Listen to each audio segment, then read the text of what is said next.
Hey guys. So it's been a long time since we've seen each other, and I miss you guys. Today's lesson is June 21st, and we are covering Jesus the Healer. And in today's lesson, Jesus healed a man who could not walk. Now, before we actually get into the story, I want to cover a few definitions just so you understand it as we read it. This is Jesus healed a man who was lame. That's what the story is about. You're going to find this in the book of John, which is in your New Testament. It is chapter 5, and it's the whole chapter. So you can read the whole chapter of chapter 5. The first one is lame. Now, lame means unable to walk normally because of an illness or injury affecting the leg or the foot. Okay, that means you couldn't walk properly, you couldn't walk normally.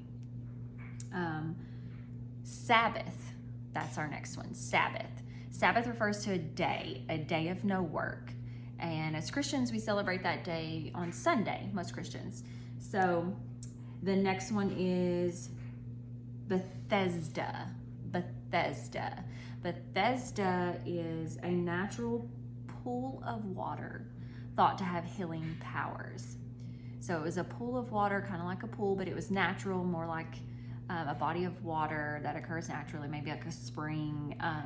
But it was thought to have healing powers. And so this lame man was near the pool, hoping to be able to get into the pool, and when the water got stirred up, it would heal him. So now that we understand a few of the words that I thought may be troubling, we'll go into the story. Jesus went to Jerusalem and stood by the pool of Bethesda. Jesus noticed a man who could not walk. He had been lying there for a long time. Jesus asked him, "Do you want to get well?" The man answered, "Sir, I have no one to put me in the pool when the water is stirred up." Jesus told him, "Get up, pick up your mat, and walk." Right away, the man was miraculously healed. He picked up his mat and started to walk. This happened on the Sabbath. So the Jews told the man, "It is against the law to pick up your mat on the Sabbath."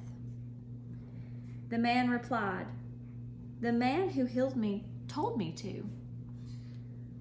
"Who was this man?" the Jews asked. But the man who had healed did not know. By this time, Jesus had slipped away. Later, Jesus found the man in the temple. Jesus said to him, "See, you are healed. Do not sin anymore, so that something worse does not happen to you." Then the man went and told the Jews that Jesus had healed him. So the Jews began persecuting Jesus because he healed the man on the Sabbath. How do you think the man felt after Jesus healed him?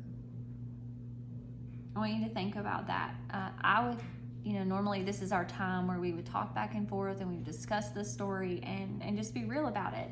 So when you think about it, let's remember that and how we do it in class, and keep that in mind. I mean, this man probably wanted to run, but maybe he was nervous that his legs would fail him again.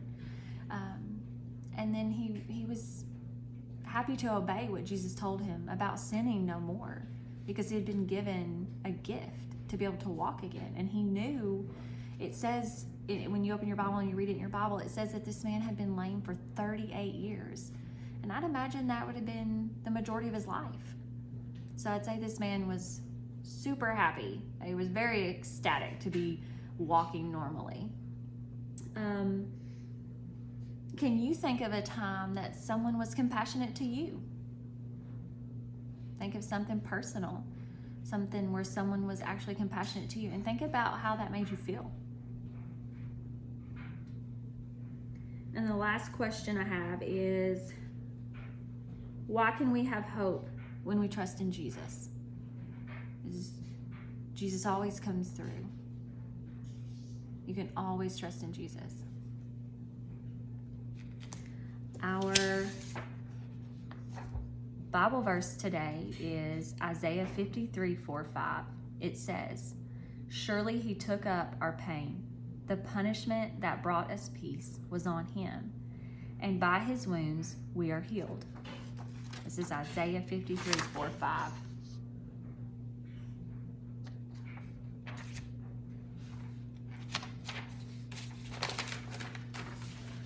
Now, the man at the pool was unable to help himself. Jesus healed him, and he obeyed Jesus' commands. In a similar way, we are unable to free ourselves from sin. Jesus calls us to trust in him. When we trust in Jesus, he frees us from the power of sin and death, so we can follow him and obey him. I hope you enjoyed today's lesson, and I want to encourage you to check out the Kids Summer Challenge video Miss Evelyn did. You can see that in the videos below. If it's something you're interested in doing, you need to call the church and let the church know so they can mail you a packet. That sounds like it's going to be really cool, and there's lots of incentives for this. So you're going to reach out to the church, and you're going to call them at 931-484-9278. Can't wait to see you guys again.